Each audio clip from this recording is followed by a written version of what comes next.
Hello and welcome to session 226 in the AISafety.com reading group. Tonight, John Fox will be giving a presentation. John Fox is an interdisciplinary researcher from Oxford University. Please go ahead, John. Søren, thanks very much. Hello, everybody. Appreciate the opportunity to talk about this. I'm a bit of an outsider. I would self-identify for most of my career as a cognitive scientist. And I've been attending these events trying to understand the AI safety program and how it relates to my perspective on AI and cognitive science generally. Just for starting point, I'd like to choose as a book that Subrata Das and I wrote about 20 odd years ago, which was based on what now we would call traditional AI and applied in medicine. And for us, medicine was a very important challenge domain because it raised huge numbers of issues and questions of many kinds, as well as just practical ones of what's often called narrow AI. Some years later, I was surprised to kind of hear from Nick Bostrom, who sent me a copy of his book. And not long after that, I was invited to spend a few days at MIRI. I think because they thought I was a rather strange fellow who didn't kind of see AI safety the same way, which was sort of true. But what I've increasingly been committed to since then is to understand the AI safety program and how it fits with the kind of things we've just been talking about, pseudoscience and progressive science and so on. I think you probably all know that AI has always been multidisciplinary. I'm a multidisciplinary scientist because I do cognitive science. It's from the most simple, well, I shouldn't call it that, but the most familiar kind of everyday psychology to empirical, experimental, scientific psychology. These days, more and more influenced by neuroscience, but also a kind of evolutionary and ecological dimension. And of course, the philosophers have always had a very strong view of this, who they overlap with the kind of formal, rational attempts to kind of understand mind and intelligence, and then kind of round at the bottom. I'm not saying this is a complete picture, but just to kind of scope this out, that AI, of course, has a strong design and engineering tradition as well. As a scientist, my own personal interest, I won't say much about it today, but is how do these programs converge? Are they converging? Are we understanding AI and indeed natural intelligence in a way that is really progressing and extending?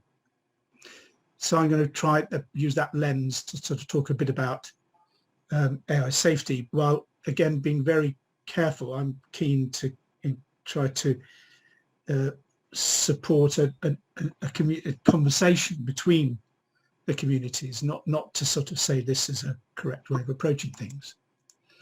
So we mentioned Popper, we mentioned Kuhn. The other of the three horsemen is Lakatos, who I just found a little quote. It's not from him, but essentially a research program he views as a sequence of theories within a domain of scientific inquiry, where each successor theory, and it's surely an oversimplifying, is held to mark some sort of advance over its predecessor. So that's kind of my starting point. I'm not a philosopher of science or any other kind of philosopher. So I don't think I have I don't want to be taken as this as authoritative. There's many programs in cognitive science philosophers have been particularly active in, which are I would regard as informal. I'll try to be clear about sort of things I mean by formal in a moment. but trying to expose the assumptions we have about human minds and non-human minds, including the hard problem that David Chalmers and many others talk about of consciousness and subjectivity, which is some way outside our current articulation, whether in philosophy or any other branch of cognitive science.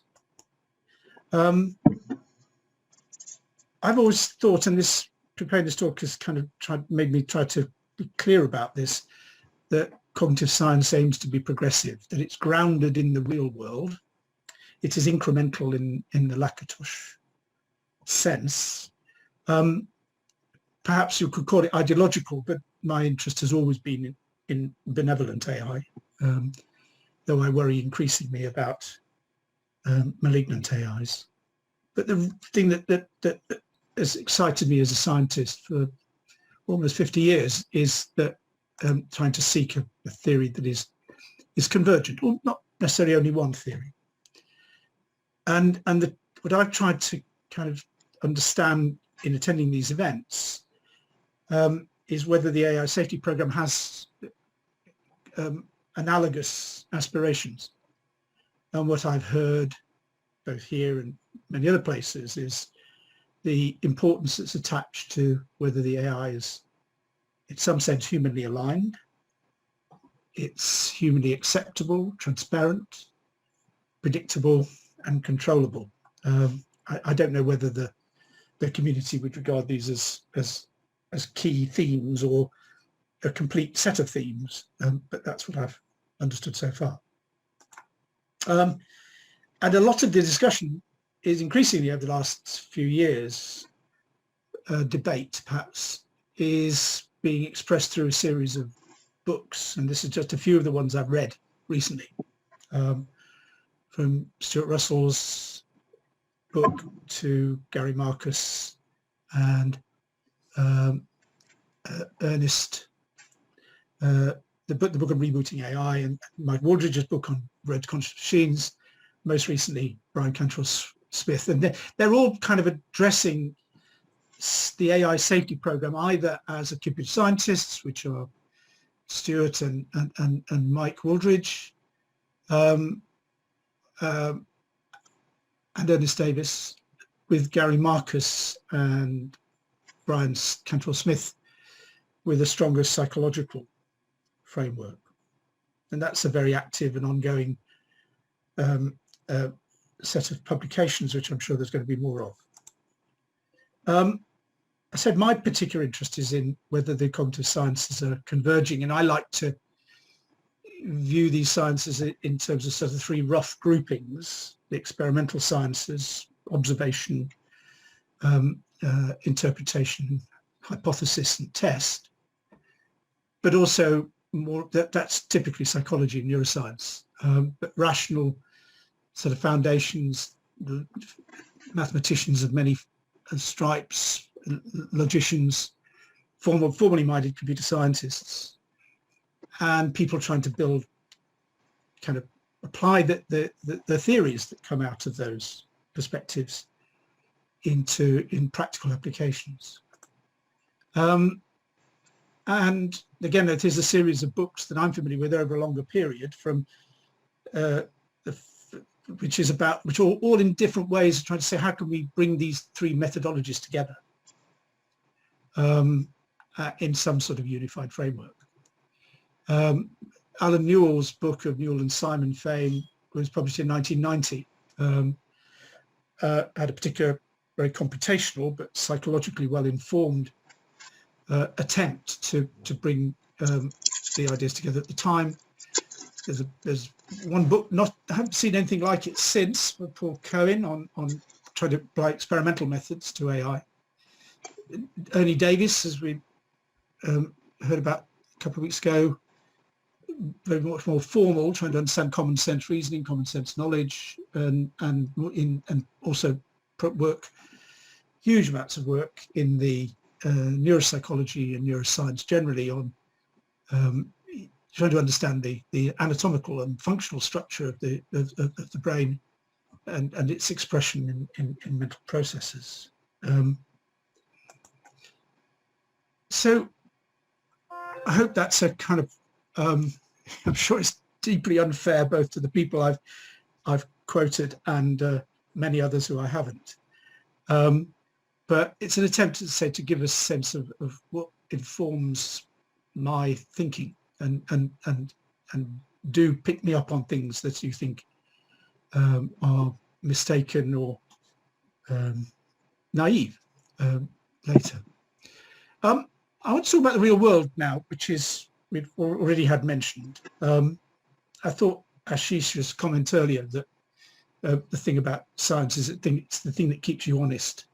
I thought that was spot on, and that's certainly where I come from. And the world as it really is, it seems to me, has always been the thing that keeps.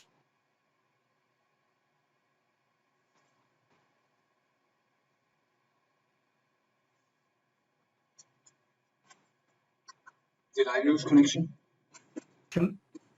Whereas, I can't hear you, John. sorry? I lost connection for a moment, or maybe I didn't hear the last 20 seconds. Oh. I also didn't. So shall I pick up from here? Sure, thank you. Okay, so the starting point for me is the real world, which a lot of people talk about increasingly as a kind of challenge to AI generally. Some people even kind of view it as a set of kind of ecosystems that humans and non-human intelligences inhabit. I've heard a lot in this discussion, these discussions about the view of the universe as essentially a very, very large collection of probability distributions, and that the preferred method for achieving both benevolent and risking malign AIs is to search those distributions to find dependencies which will guide behavior in that universe. I don't know whether this is idiosyncratic, but I would say cognitive science research suggests that statistic elements are present in the cognitive sciences, and certainly an important part of experimental and other methodology, but they're essentially second order, and most uncertainty is uncertainty in the agent's head, not uncertainty in the world. I don't know whether I should quote the Einstein cliche, God does not play dice, but despite the great levels of uncertainty, I think most of that uncertainty is ours, not the universe. And that's even true in medicine, which is, of course, a field which depends hugely on statistical and other methodologies, and probabilistic, Bayesian and other methods. Now I'll say a bit more about that. But I'll suggest that medicine is actually just another complex ecosystem with its associated theories. Just a tiny bit of history. This is a rather famous man called J.J. Gibson, who many years ago wrote a book on visual perception, and his it's still in print, and it's still you can still get it. But it's a very sort of traditional psychological work. But what he was interested in was, if you're going to understand vision, whether it's, he never thought about robots, but certainly in humans and other animals, you need to understand the geometry, what he would say the perception of the world at a point, and how it changed as the entity moved around its world. More familiar perhaps to you is Newell and Simon, great influences of me, who were, I don't know whether they were first to kind of use chess as a tool, an ecosystem, I'll claim, to investigate human problem solving. But clearly there is a well-defined deterministic game here, and that still informs a lot of AI, but because of the scale of the search problem involved, seems to have been particularly picked up on in in the post-singularity conversations. I like to, just to kind of make it slightly more concrete, I play far too much Free Cell. I don't know how many of you do. I'm not a great player by any means, but somehow or other it comforts me as I'm trying to think about hard things. It's evident to me that you know, I've learned whatever skills I have using what I think would be obvious to all of us, you know, a whole variety of different representations, which are spatial, logical, a bit of probabilistic reasoning of a rather simple kind. There's strategic things, making opportunities, making space, knowing things that I can push things and there'll be a cascade of it. There's lots of different things. But one thing that's very striking, of course, is that there's lots and lots of local symmetries, so that the same theory or the same method can be applied in all sorts of situations, so that the combinatorics of this are far smaller than they appear. And I hope somebody will correct me, but it seems to me that that's true of Go and chess too, which are games that people have made a huge amount of capital out of in terms of the complexity of search spaces that AIs have to operate in and learn over. And you know, you can play Go with a 9x9 board, probably even smaller than that, and it's essentially the same game. And even within the small game, there's huge numbers of, so that actually the true, it seems to me, and I'm very willing to be corrected, it seems to me that this is it's inflated, the claim that these are real challenges. Not that people do them as well as AlphaGo. There are lots of reasons for that, but that the games themselves are somehow representative of the kinds of challenges that we face in our real world ecology.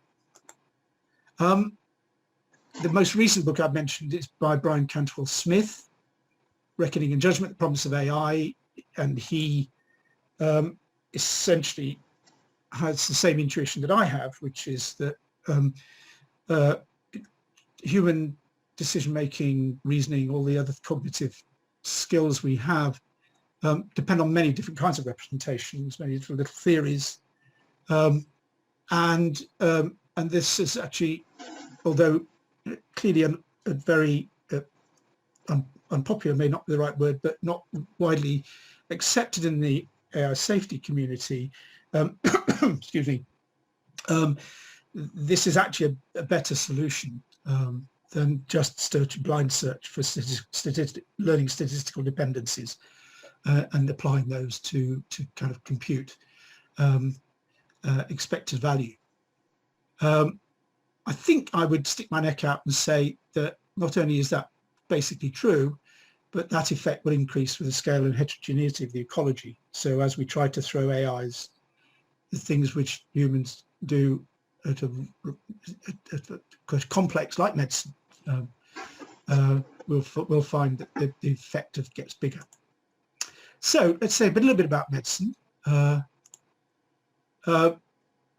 You know, people have been trying to apply AI techniques for as long as I've been in the field to medicine, and with the recent explosion of interest in machine learning and so on, we're seeing again another series of books focused on medicine, with practitioners writing books, taking views on whether they think AI is a good idea or not. I'd like to suggest medicine is a complex ecosystem, and probably among the largest, most complex domains of human knowledge and practice. I can't think of a more complex or difficult one. Its science base is vast and continues to grow quickly.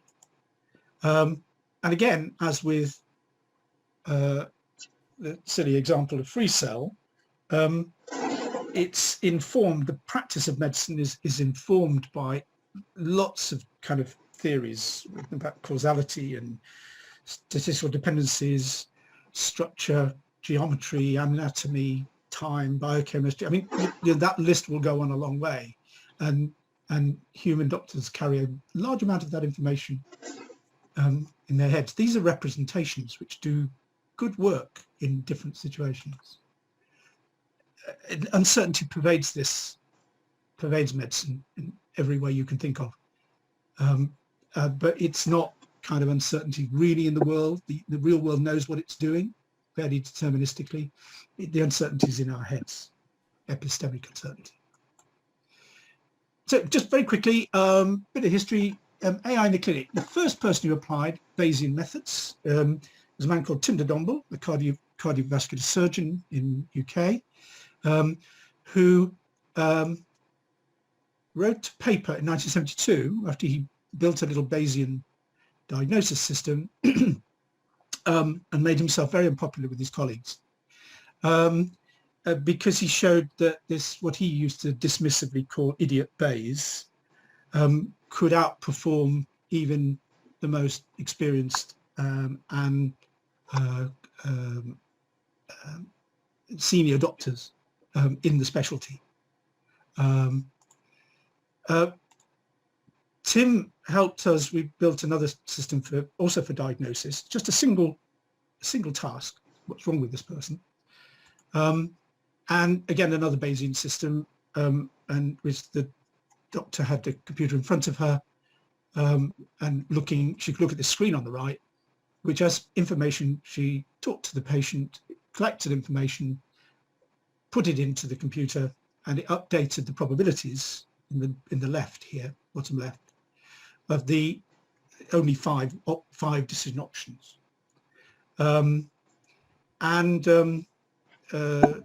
That was an interesting result, but it was even then in 1980 or thereabouts, it was obvious that this statistical approach from a purely engineering or practical point of view was a black box, and the clinicians were very uncomfortable about it, as they are today. It's, as you know, a huge debate.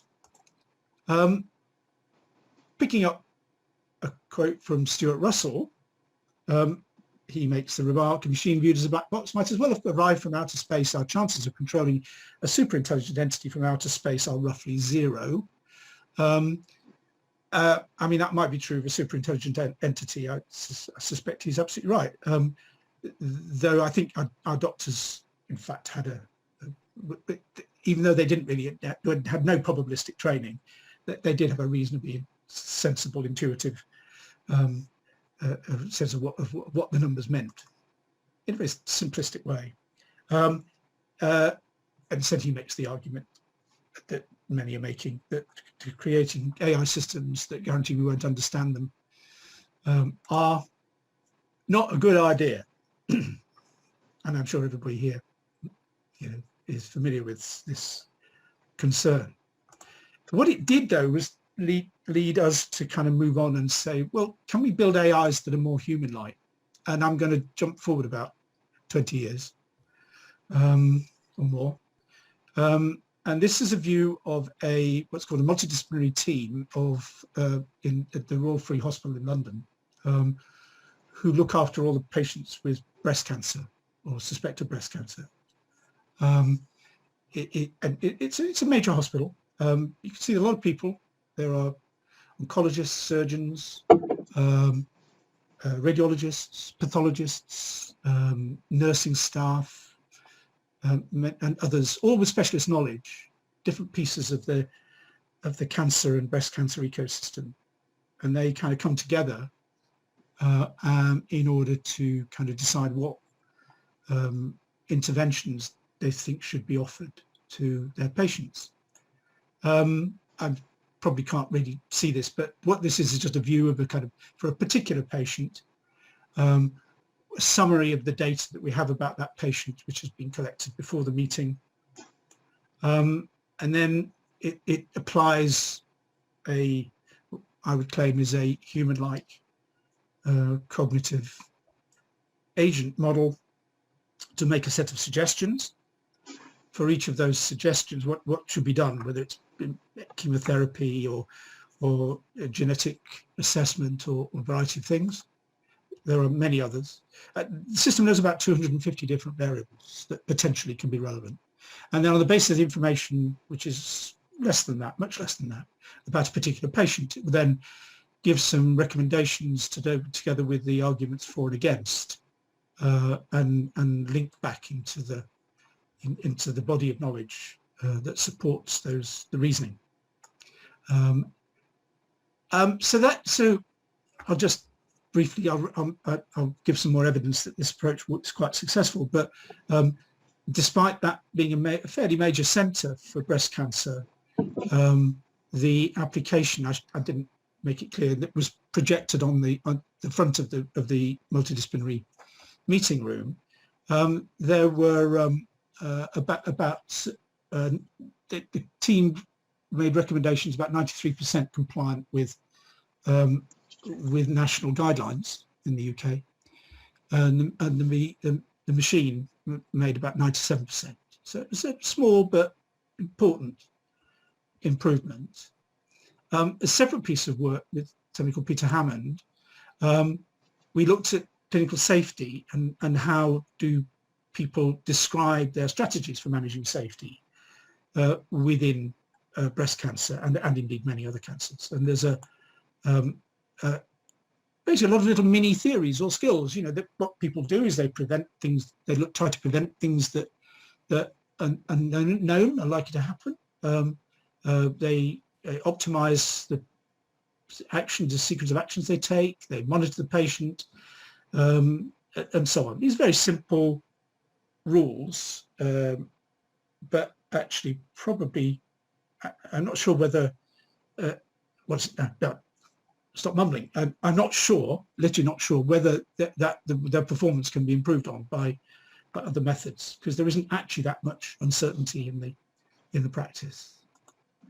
So I'd like to give you a bit of intelligence, a bit of evidence that this kind of general approach is worth considering, and I think is on the road to contributing to some sort of superintelligence in the future. In Nick's book, he says very clearly the most advanced AI system is far below the human baseline on any reasonable metric of general intellectual ability. This is just a summary table of a set of reports in peer-reviewed medical journals that use the method that we've developed. And as far as I know, there are no published trials that don't improve upon the performance of human clinicians. So I think these very strong statements, although they're very kind of widely accepted, I think need to be kind of discussed. I think to me it's fairly clear that we could build now a general purpose medical AI that could do a very large amount of what human medical professions do and do it better. So coming back to this question of convergence and progressiveness. So in Mike Waldridge's book, which I strongly recommend, he says something, again, something that I can't quite accept, which is that, you know, basically we don't know anything about mind and consciousness and intelligence, you know, how these things evolve, how they work. They're utterly mysterious. And the conclusion is that this fundamental lack of understanding makes strong AI so difficult to approach, we have no idea where or how to begin. I don't think these statements are true. I think if you spend some time, you know, I'm not recommending anybody does it. It's been a bit of an obsession of mine, but trying to kind of understand what's happening in the cognitive sciences and whether they're it's converging. They're converging on a small number of theoretical frameworks. I think you might find there's more known than you would conclude from this statement. And in fact, one of the things that really struck me when I read the superintelligence was that he gave a set of possible pathways to superintelligence.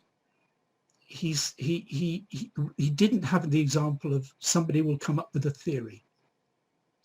And I'm not going to make a prediction, but I think it's coming. So, is the AGI safety program progressive? By which I mean, as a cognitive scientist, and focused on human-like AI, is it empirically grounded?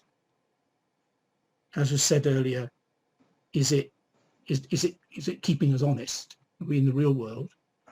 Do we have a kind of strong, formal, mathematical, normative, rational, whatever your favorite word is, theory? Is it useful and controllable? And are the different theories, which there are still many, coming together? What's not clear to me is whether the AI safety program wants to be progressive in any of that sense, or even if it wants to be progressive according to different criteria. And I'll just put a few in there, and you may correct them. Again, as I said earlier, this debate seems to be going on through a series of I would say partisan books. I think the people who write these books are very knowledgeable, very capable, and they're trying to present their positions. But I'm not aware of a clear formal process of peer review and all the rest that's typical of science. If we are going to try and sign up, so how can we attempt to be programmatic? Or Stuart suggests some possibilities. I'm not quite sure, even having read the relevant chapters, what that really translates into. But it still leaves me with I'm not sure it's grounded, which is the word I've used 2 or 3 times in these meetings, or that the experiments that people are doing and focusing on the compute as a potential solution to real world challenges. I'm not sure whether these things are being validated in the sense that most scientists who are worried about pseudoscience would accept. And I do think it would be helpful if the community is engaged with the many other communities who are worrying about the theoretical and scientific problems. So just to be provocative, I'll close with a suggestion for how we might develop a general program for making AI safe from a cognitive science perspective. The first thing I noticed, there is no safety theory. I haven't come across anybody, correct me of course, but who actually even says what safety is. It just relies on common sense meaning of that word, but it appears to be strongly linked to the concept of alignment, which has a technical meaning. I'm not aware of any kind of formal work on making safety critical decisions based on a clear understanding of safety. And there certainly are work in logic. My colleague Subrata Das developed 2 non-classical logics that would be relevant in that context. And they're described in the book I mentioned. And from a practical point of view, I don't think anyone would be surprised to say we need to have good methods of design and ways of proving that they have certain properties, like safety properties, but many other properties too. And there are, again, in software engineering, lots of, well, not lots, but some kind of quite versatile techniques like model checking. The next stage is to kind of learn, is deploying these designs. And I would recommend that we learn contingencies in the ecosystem, not just in one representation like probability, which I think will prove to be of limited value, but in many representations, many of which are obvious. The AIs should be designed to continuously monitor and predict obvious hazards and replan anything they're doing against constraints. And the Hammond rules for safe management of patients on chemotherapy are a kind of simple example of that. I'm sure there's a lot to do. And finally, in terms of how do we control these AIs, and I'm very mindful that the assumption is that the AIs are in principle open-ended. We don't know what their capabilities are. And so control is a huge problem for that. But there are already, proposals around for AIs to monitor their own and be built to monitor their own behavior and predict unpleasant consequences. And the final thought I'll leave you with is, which I'm working on myself, is that whenever a medical AI, an autonomous medical AI makes a decision, we could be enforced that that AI has to consult any number of other AIs with capabilities in other parts of the ecosystem, medical specialties and so on, and may not act without authorization from the community of agents, including humans.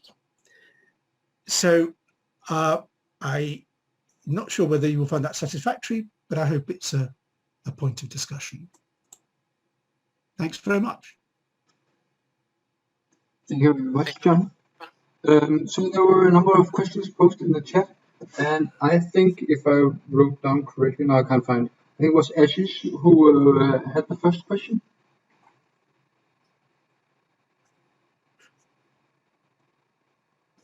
Ashish? Otherwise, we'll go to Arnie, who had the second question. Sorry, can you guys hear me? Yes, we hear you. Yeah, sorry about that.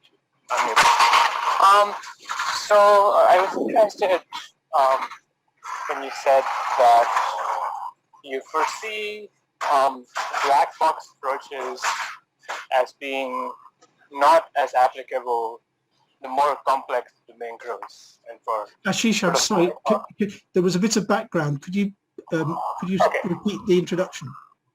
Right, I can repeat myself. Can you hear me now? Yes. Right.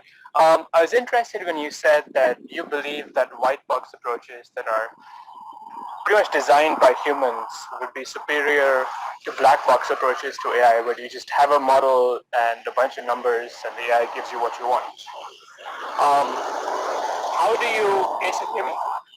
How do you consolidate that worldview with the existence of something like GPT-3, which is probably the best tool we have for understanding language today in terms of an AI?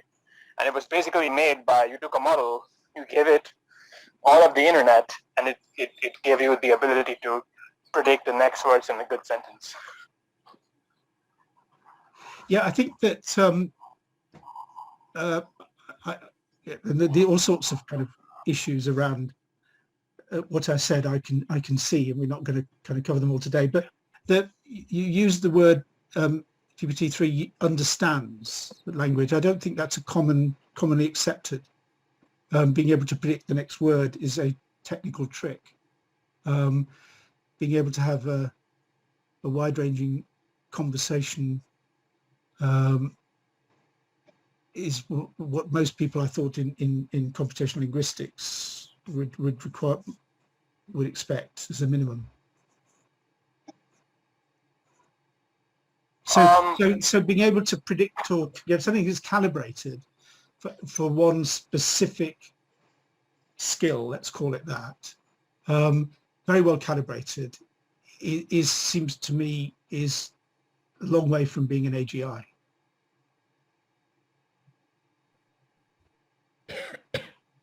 Well, what do we care if an AI understands medicine if it can tell you what treatment to use?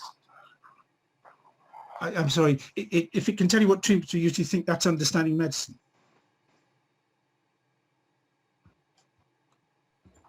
Do we care if it understands medicine, if it tells us what to do? Because it only tells us what to do at the moment in very limited ways. I mean, people rightly criticize early expert systems, knowledge-based systems, we'd call them narrow AI.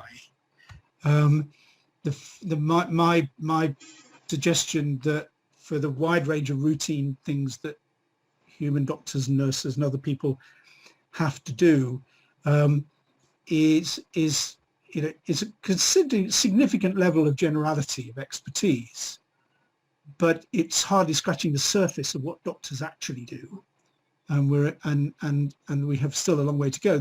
I'm not claiming that either that this approach has converged and we have a general theory. I'm not claiming that. I'm saying that I think it is progressive on a number of dimensions. If you remember the definition, Lakatos's definition, it is that we are developing theories incrementally to cover more and more of the available data. I guess I don't know what your background is, Ashish, but medicine is often thought by technical people to be much simpler than it actually is, and I don't think there's a single medical AI around that understands medicine in the way I would use that word. Okay, that makes sense. Thank you. Okay. Ali had a question. It's in the chat. I'll just read it aloud. The tasks that doctors engage in seem much broader than just medical diagnosis, prognosis, or treatment, like convincing patients to do what is best for them, having a good bedside manner, dealing with Byzantine bureaucracy, etc. Can we really make an AI that can replace a doctor for all those tasks right now? No. I mean, that's the same answer. I think that's a variant of Ashish's question. And you're absolutely right. That was the point I was making, that the actually delivery of looking after other human beings is a very complex, subtle process. I don't want to be understood to say that this problem, any of these problems are solved. I'm saying we are progressing in ways, and I think we're further down the road than is assumed. So if you're interested, I mean, after what IBM the marketing department started making a fuss about Watson and how it was going to revolutionize cancer care, I wrote a little article which made exactly the same point you just made, which is that medicine is it's a bit more complex than the IBM marketing department seemed to think. And the main successors, as far as I'm aware, in medical AI these days are in image processing of one kind or another, which doesn't involve much human. I mean, it's an area where the data are too overwhelming for human beings. That's generally recognised. And I think it's there's a lot to be done to break out of the kind of, we've solved the image processing problem into wider areas of medicine. Okay, so the next question is from me, where I would ask if there are any concrete research papers being done in AI safety that you feel in particular are not progressive, not moving the state of the art forward. I'd love to know the answer to that question, sir. And the reason I found this community was because I was trying to answer it myself. And as far as I could see, nobody was even interested. It's not only in AI, in software engineering generally. I mean, there's a small, and computer science, there's a relatively small software safety community, very sophisticated, but it's very technical, and it certainly doesn't. They basically ignored safety, AI safety completely. So when I discovered there was this community, well, actually when I went to MIRI and discovered there were people interested, and then suddenly realized, of course, the problem they're trying to solve is different from the problem that I've been trying to solve. I've been trying to understand, how do we kind of achieve some sort of engagement between these different worlds. But no, I can't point you at.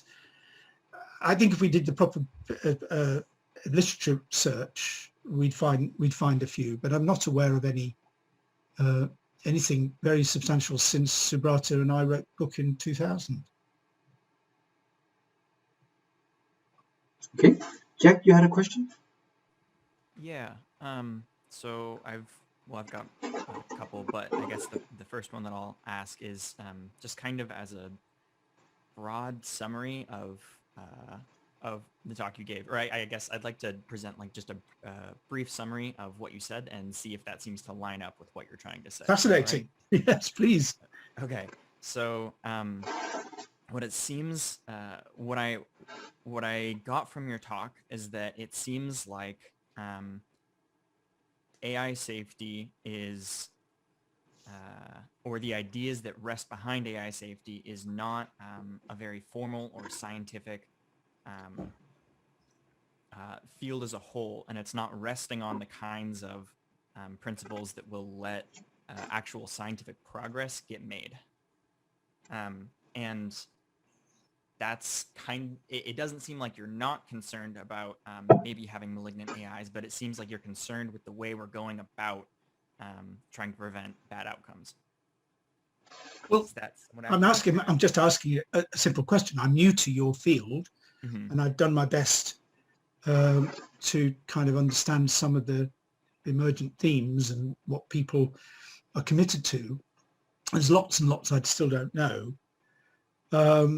And so, you know, as Zoran asked me, you know, any papers, I would ask, clearly there's a lot. There's the alignment newsletter, there's a bunch of things, you know, I have to confess, read these rather broadly focused books and tried to observe the debate that's going on.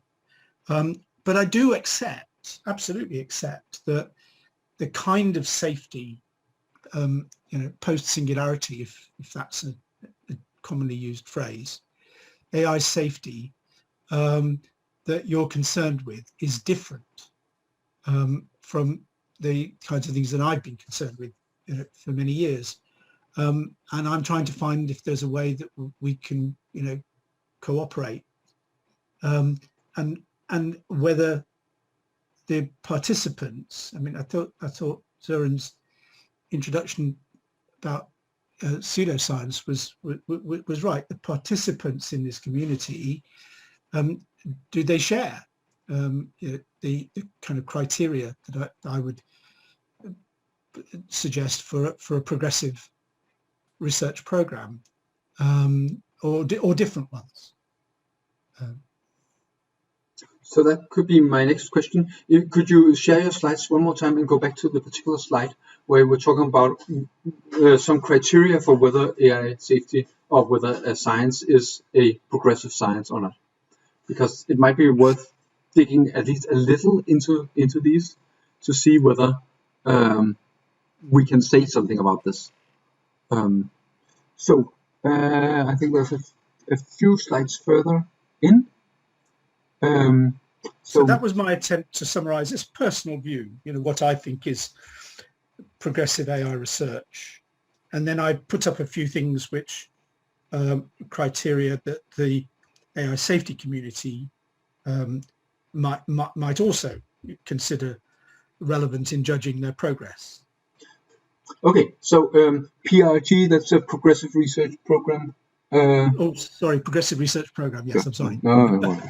So grounded. I expect this is both in something like some of the exact observations that we have. For instance, we kind of assume that AIs will just follow their objective function of a cliff. And then we go back into literature and see, has this actually happened? And we find examples, and it looks like AI systems do this kind of thing. So both in direct observations and also in a lot of the other more strategic papers that the Future of Humanity Institute are making, there's a lot of work trying to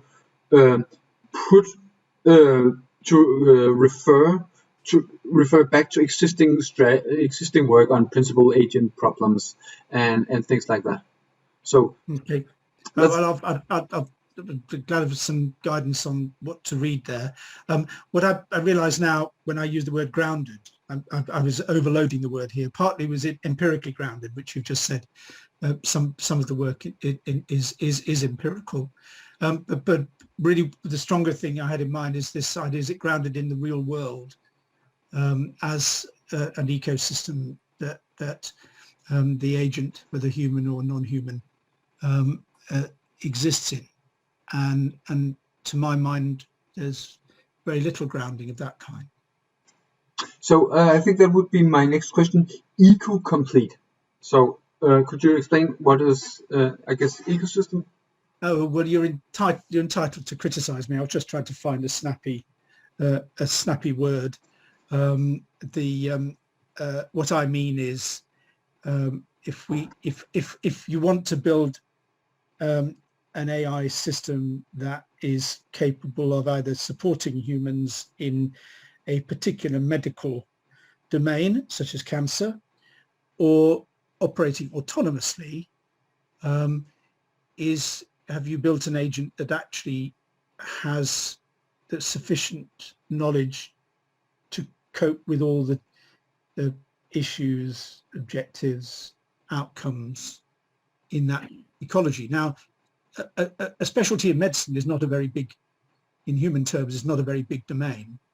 And clearly, if you expand up to the whole of medicine and then expand up again to the whole of human expertise, having a property called eco-complete is going to be just as hard to prove as anything else. I say I put it in there to kind of stimulate some debate rather than because I am proposing it to the AI safety community.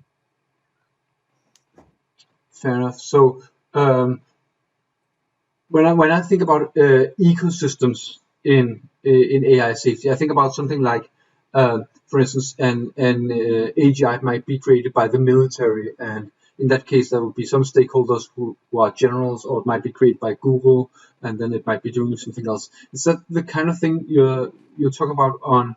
It was a little bit of a joke, sir, and on things like NP complete and that sort of thing. That I'm suggesting it's not just about computational power, in order for an algorithm to search or to terminate on some arbitrary objective. It's that it has sufficient knowledge, and I might say understanding, of the ecology.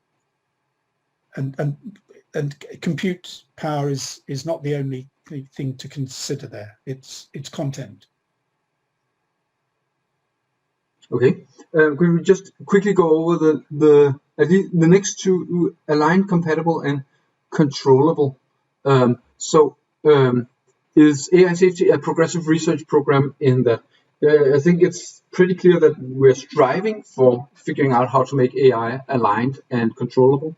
That seems and human compatible. Yes, that's clear. That's why I included them. They were very prominent, and so they obviously had to appear there. Okay, so it's not as a question or okay, sure. So yeah, this whole thing is a question, really.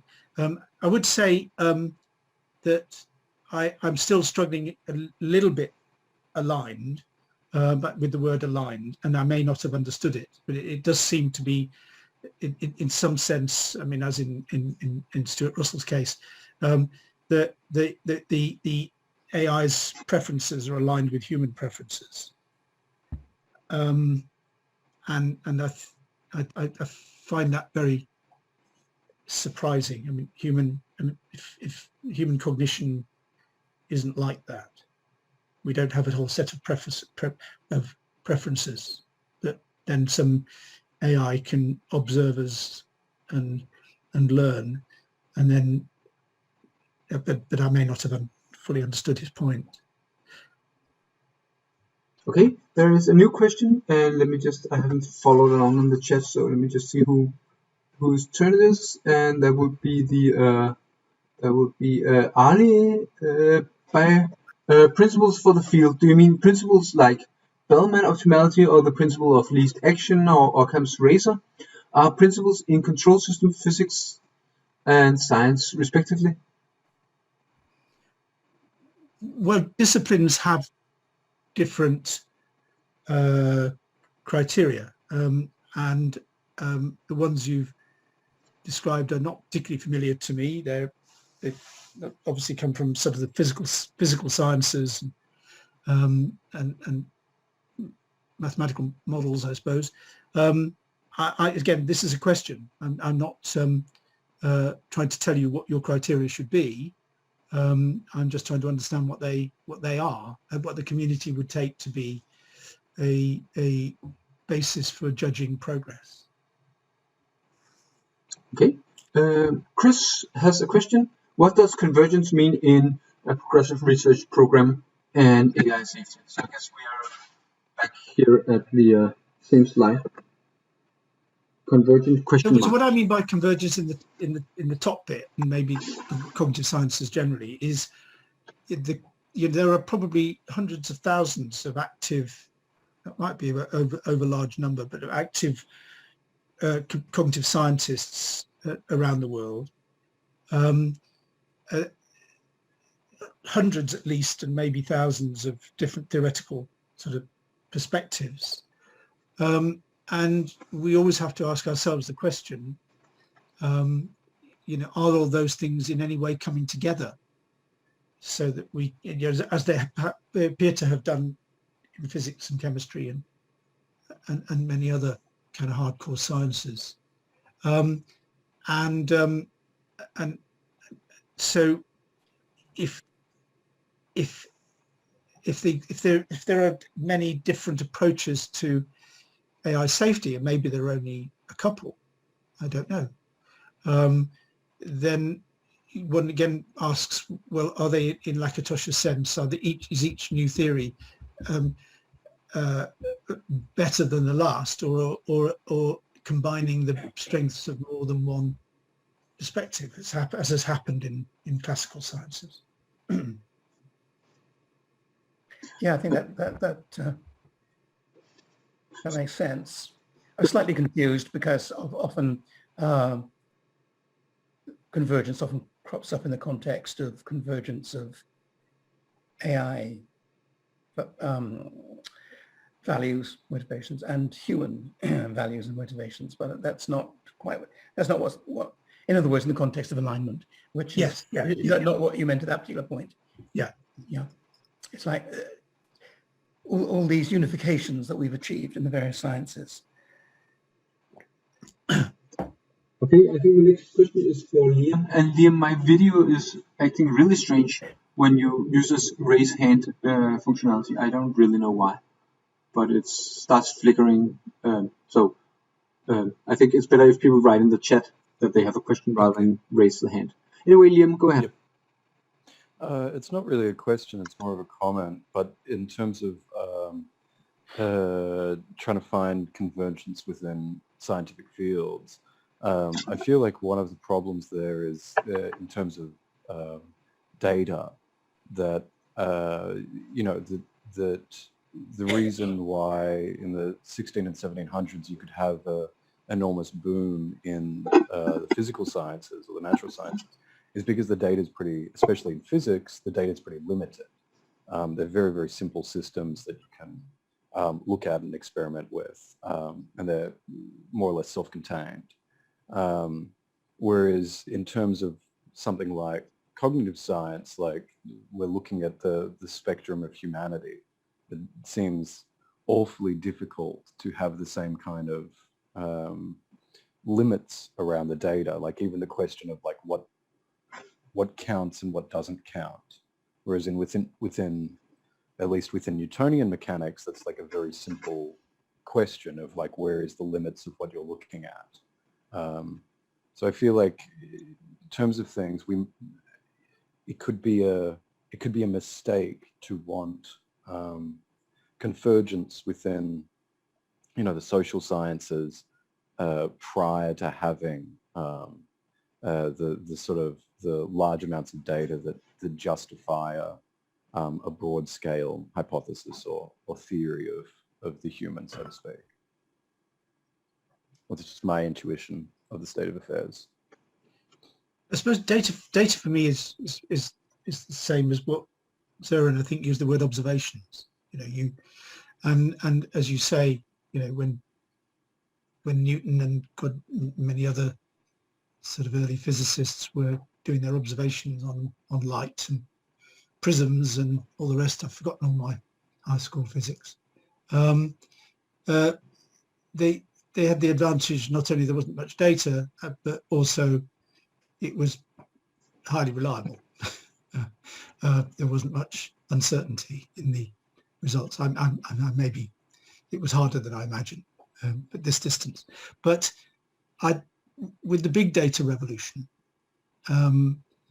suddenly it appeared that, with probabilistic and statistical methods, with very large numbers of observations, we could detect and learn dependencies over large populations of people or patients or climate parameters. And everybody got very excited. But even within the big data community, there were critics who were saying, look, they're just data, they're just numbers. The fact that we can detect dependencies doesn't mean to say we understand anything. And I think then that kind of, I don't know whether I'm right about this, but did that internal debate kind of got forgotten when the enthusiasm for machine learning appeared and people started saying, oh, look, we can now, we've got so much compute power, we can solve all these problems just by data. We don't have to understand anything. And that's what, some of these books I've mentioned on the way, that people are taking different positions on whether that's true.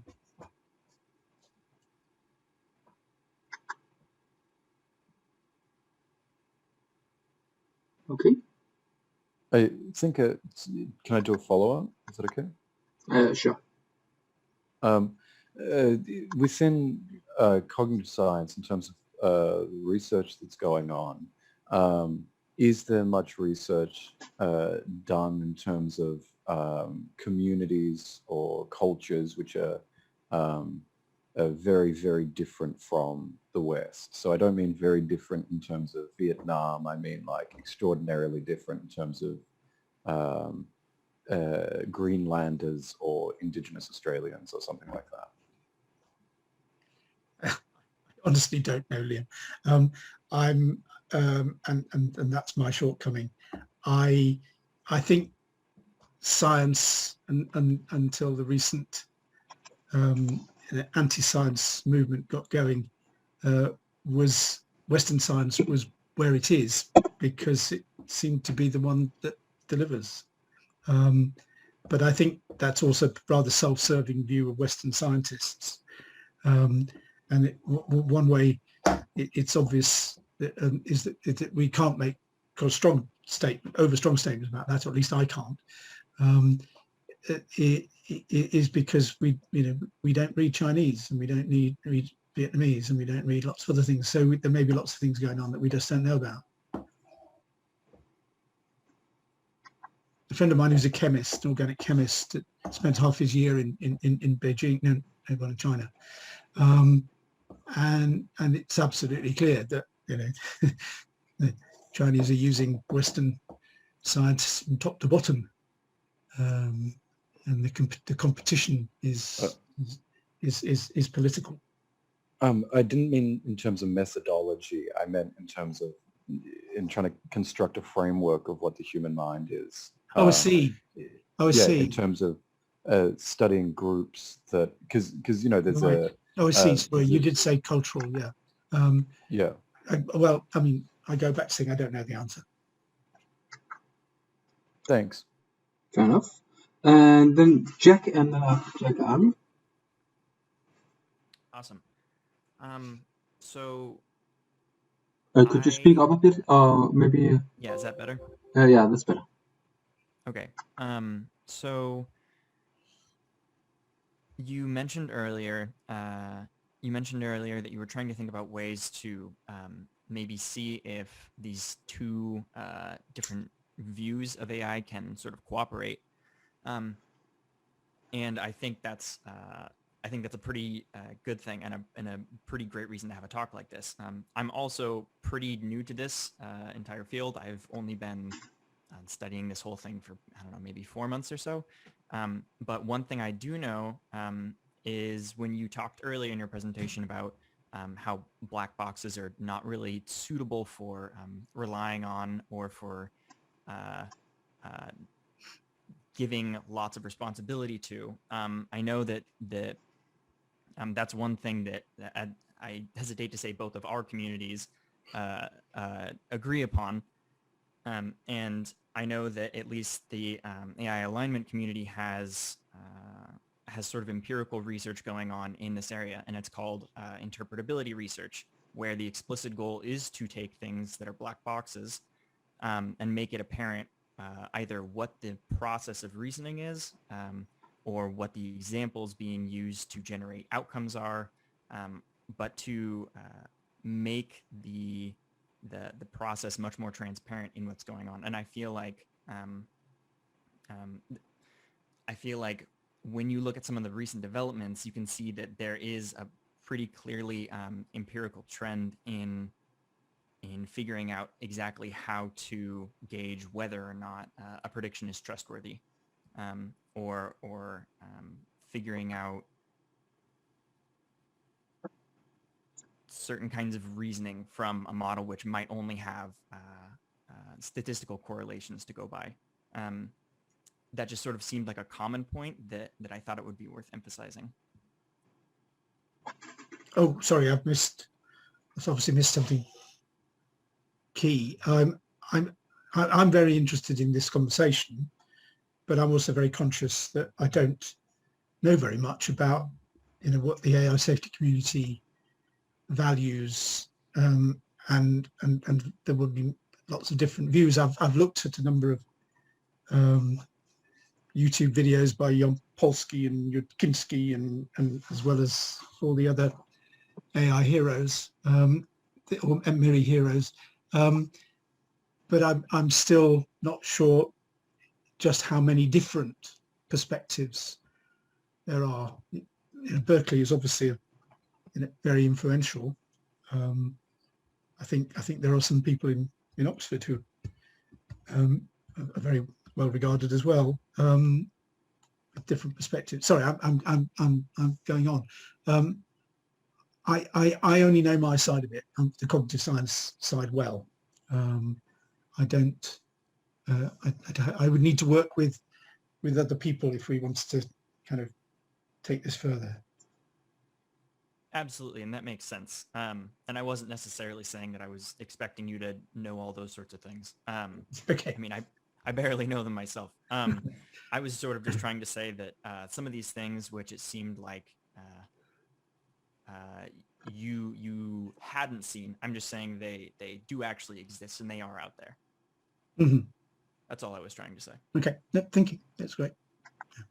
And I think actually Ali's question is also an example of this, where Ali is, I don't know if you can see the chat window. Ali has a rather long, technically it's not a question because there is no question, but a description of some kind of improvement in the field of AI safety, where we now have a good impact measure, a mathematical strict formal definition of something that we previously only had like a vague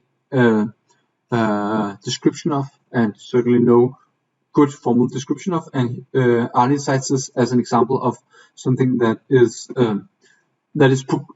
progressive in the obvious sense that we are making progress. Before we couldn't formalize this, and now we have a formalization that we are happy with. Right, and I'm sure there will be a number of such advances, and some may be very narrow and technical, and some may be philosophically deep and wide. And if we can kind of surface things and might even have some sort of a consensus across the community, that would be, I think that would be of some historical importance, actually.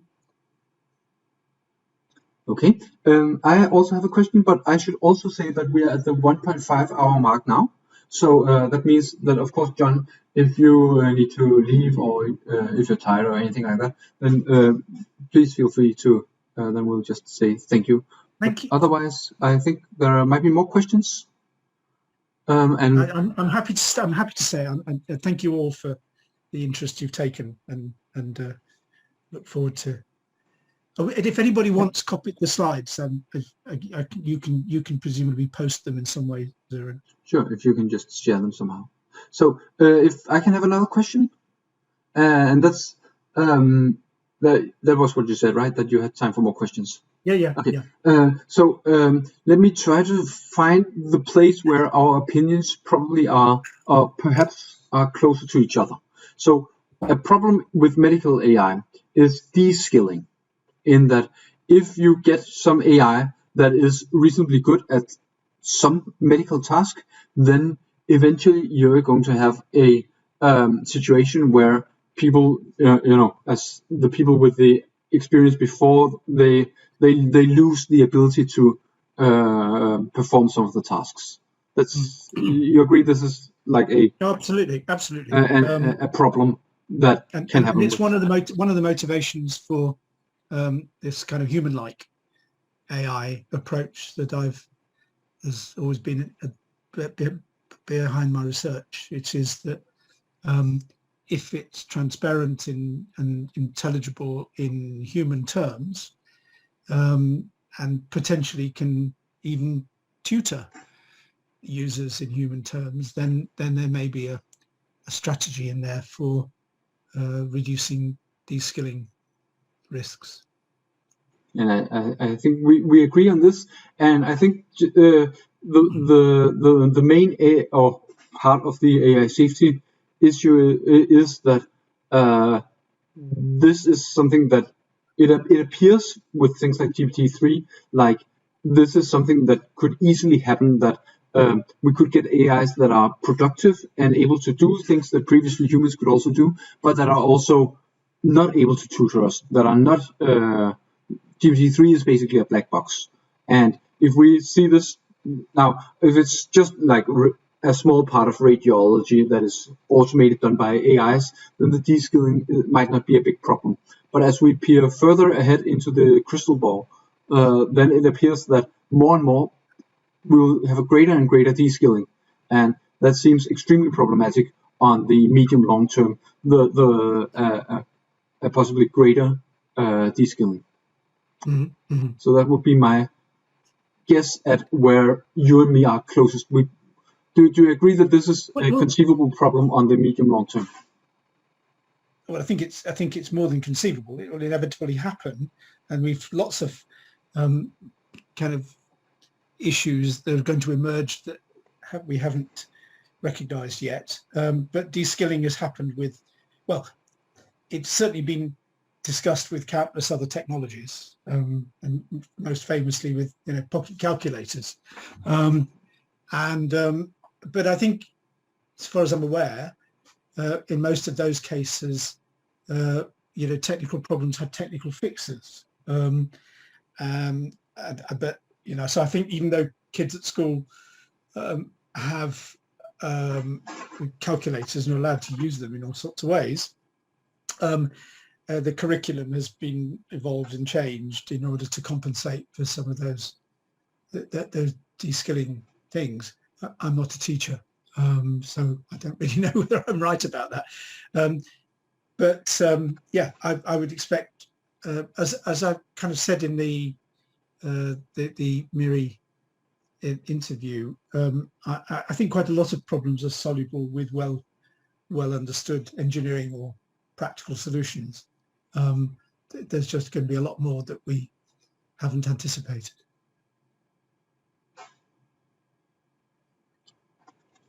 Okay. So in terms of the de-skilling, if I can just pick up on that quickly, if that's all right. We have a situation in Australia that's maybe vaguely akin to AI de-skilling people, which is that our government prefers to import skilled immigrants rather than use our education system to educate Australians. And that's like led to all sorts of really bizarre problems of like erosion of communities in terms of people can't get jobs, and also like for students a disillusionment with the education system itself. So I think Soren's question is right on point, of that it wouldn't just be that we would lose knowledge as individuals or whatever, but it has really widespread effects on the society at large. I'm sure that's right. But in the case of, say, excuse me, radiographers, that seems a case to me rather like the example of driverless cars. It's where the benefits from improving diagnostic skills are so great that introducing AI into, X-ray diagnosis, interpretation of scans and so on, the case that would be irresistible because, we want to get better diagnoses constantly. And if that, meant that one class of skilled people were now, worse off because their skills were no longer valuable, I think society would willingly accept that on a utilitarian calculus. And likewise with driverless cars, if they are really achievable and they're being achieved already, the saving in lives and the economic benefits are so great that it is practically irresistible. And so that's bad luck for truck drivers. It's bad luck for people who enjoy driving on the highway. And we're not likely to put much weight on that when the price is, much human life. So there are some areas where I think we are not going to. We're not likely to think that that's a loss. We're going to think that it's a net gain. And so the question is, where along the line do we start to notice a loss of value as opposed to a gain? Mm-hmm. Well, as you know, Van King just commented a couple of times before, one route to net loss is the kind of thing that we can do for human benefit. Building benevolent AIs, I can see all kinds of ways they can be weaponized at scale. Well, what sort of weaponizing do you have in mind? Just in the straightforward military sense, or? Yeah. I mean, the kind of theoretical framework that kind of underpins all our work is, I believe, actually has a very broad range of capabilities. And although it's not embodied in the sense of a robot, we don't build robots, we build disembodied applications for medical purposes. I think there is a framework there which could be used to build a cognition engine for physical robots and vehicles and humanoid robots and all the rest. I mean, I have no convincing evidence of that. I just believe it is the case, and therefore you could pick up a lot of this technology and add value to existing weapon systems, military vehicles, and so on. And they could do a lot more than they can do at the moment. But please treat that with as evidence free. As a scientist, I'm not making a claim. I'm just saying I worry about it.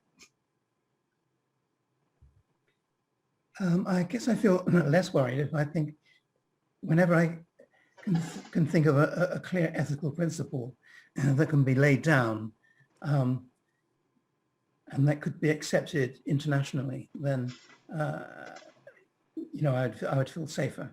So, for example, the principle that if you use an AI, say, in a call center to respond to people, if you make it part of the code of practice that this thing will sort of announce itself as being a digital system to the person it's talking to, and never pass itself off as a human being, that seems to me a clear code a clear principle that you could use in the code of practice. Similarly, this is perhaps too utopian, but ideally, in the case of autonomous weapons, you had a principle where an AI was assisting a human being in controlling those weapons, as opposed to human beings theoretically supervising sort of really autonomous systems. That would be a kind of safeguard. I'm thinking of the analogy with in the case of airliners, which are very largely flown by computers nowadays. That there's sort of two philosophies that you can work on. One in which you have a plane that's flown by computers and is supervised by human beings, which sounds like a great idea, except that you realize that human beings easily get tired, are lazy, and dodge the rules and so on, and lose their skills. Their employers are likely to just not train them properly because they're just minding the machines, versus the opposite philosophy of having human beings actually flying the airliners hands-on with computers in the background supervising them, but not in the sense of giving them orders, but watching them, sounding the alarm, and so on, so that human beings are forced to be active and vigilant and skillful. That seems to be a clear sort of principle that you can lay down. If you can do that for airline pilots, maybe you can do it for soldiers in the generals in the field. Make sure that they are the ones who are choosing the targets, fighting the battles, and being assisted by AI, as opposed to the opposite. But of course, in the military field, that is very idealistic. You know, it's like, well, long may idealism. Yes. I fear I live in a slightly darker world than you, with the dozen or so gangsters that a recent American president wanted to hook up with. Don't think like that at all. Yes. And I mean, it's like having it's like laying down the principle, say, for landmines, that landmines have to be built according to certain principles, such as self-destructing after 1 year, and that you must always map exactly where you lay your landmines, and so on and so forth. A great principle, guiding principle, but obviously, in the heat of real war, they will end up being used indiscriminately. So if I can just tag on to Chris's airline analogy, where one of the ways that people are trying to avoid this de-skilling is by having explicitly that the aircraft is indeed capable of, major aircrafts are capable of basically landing themselves in inclement weather. And that means that what they do in practice is that the pilot is actually doing the landing supervised by the computer. So the computer is training the human in how to actually land this airline. And then for very difficult landings, then the aircraft can say, okay, I'll do this because there's literally zero visibility, so the plane will just land itself. But you can actually prevent this de-skilling by a conscious effort, and that's been done. What is currently being done with airline pilots. Wasn't it sometimes the opposite, that in some difficult situations AI is not very capable in landing and humans need to do it? And that's the problem, that when humans lose their skills in the easier situation, then they also never evolve to the skill that is required from them in the difficult situation. But the ones who still have the skill trained for difficult situations, they do better than AI in these situations? I think this is actually something that has been a difference between Europe and some of the countries in Asia, because in Europe there are very stringent regulations about how much airline pilots need to train, and in some countries there are substantially less less of these requirements, which means that for instance, something with training on landing with the simple landings, a European pilot could expect that he would be forced to do a lot of these learnings so he can get a lot of experience. Whereas if you're flying in Indonesia, the rules are a lot less strict, which means that unfortunately it's easier for the pilots, then they can just ask the plane to land. But on the other hand, they get less experience and less training, and of course also less time in simulators and this kind of things. Which also mean that the safety record is better in Europe than in Indonesia. This is not my specialty, by the way, I should say. The planning systems I'm working with for airlines are the non-safety critical systems. So Right. I'm not 100% sure. John, I believe in that interview that you gave as a reference for this discussion, you mentioned that you've been involved in formal proofs of software safety. I think you referred to either that or your colleague. I don't know. I've collaborated with many people, including computer scientists, who call themselves formal methods people, and so I'm not the person who does the proofs by any means. It's the book contains quite a lot of formal material, but that was mostly written by Subrata. You know, as I say, I'm an experimental scientist originally by training, who then moved into AI in about 1973, and I'm still, well, I'm going on. No, I didn't.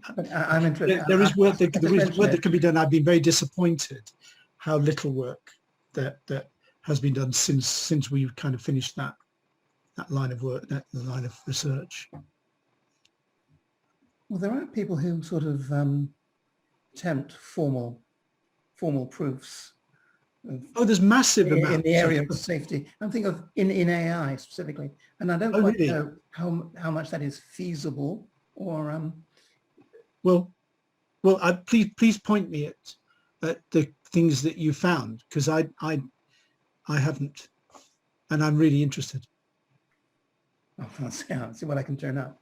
Thank you. Is perhaps Roman, who was here last week, I mean, he has lots of pessimistic arguments about the possibility of achieving AI safety. And I don't know whether they count as formal proofs or formal work. I don't know whether he's one of these sources. I'll see. But it's not an area I know much about. You see, that's why I was. No. I mean, I'm out of date.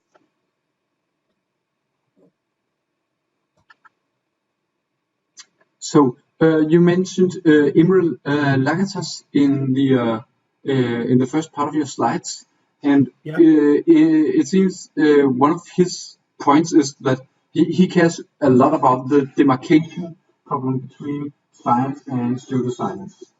And I know you're not really saying that AI safety is a pseudoscience, but how close are you to saying that AI safety is a pseudoscience?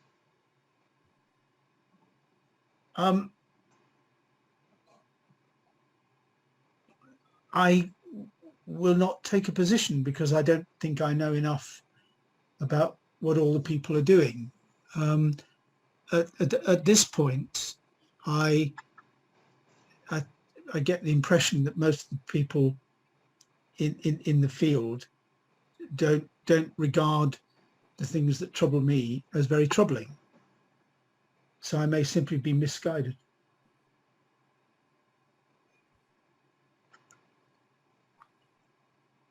What do you find most troubling? Sorry, I talked across you, Liam. Do you want to say it again? I did the same across you. Sorry. I just wanted to ask John, what do you find most troubling in terms of like AI safety? What's your like? Do you have a number one concern? I'm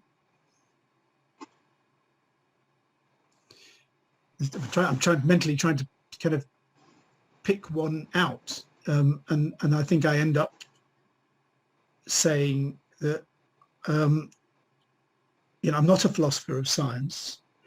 My Mickey Mouse theory of scientific method is that it's a mixture of empiricism and formalism and pragmatism, and most of what I have read by significant figures in the field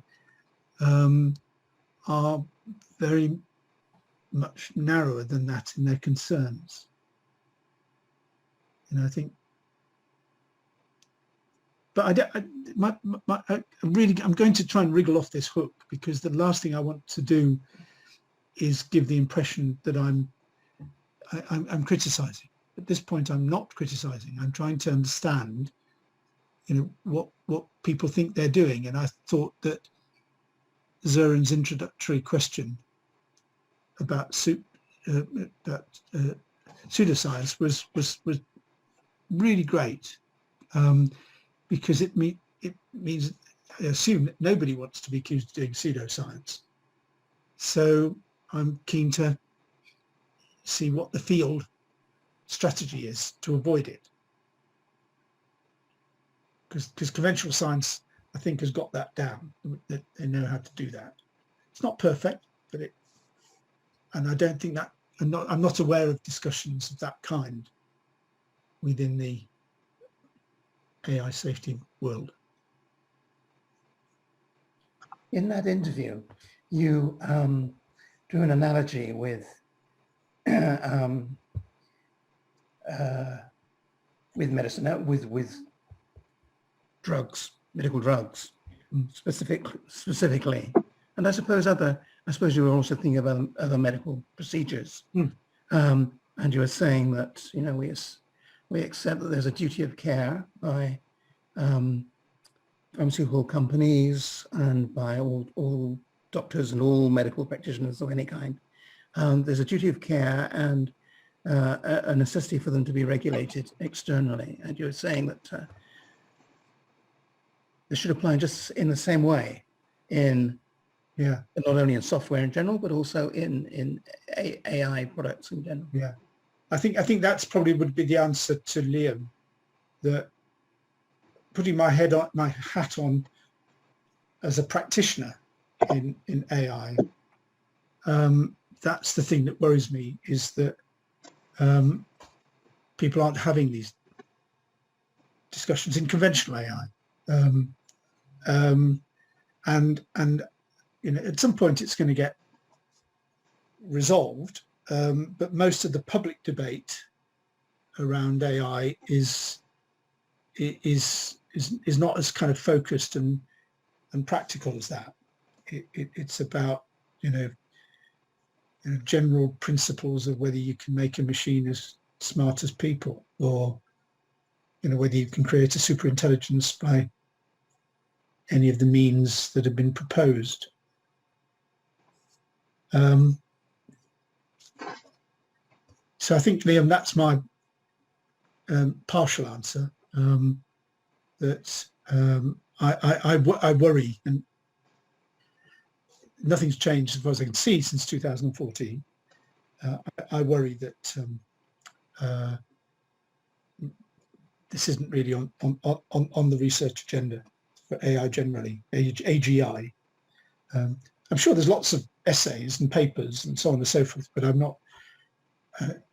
Most people seem to be writing or reading books which are kind of big stories, rather than actually, what I would say, doing the work.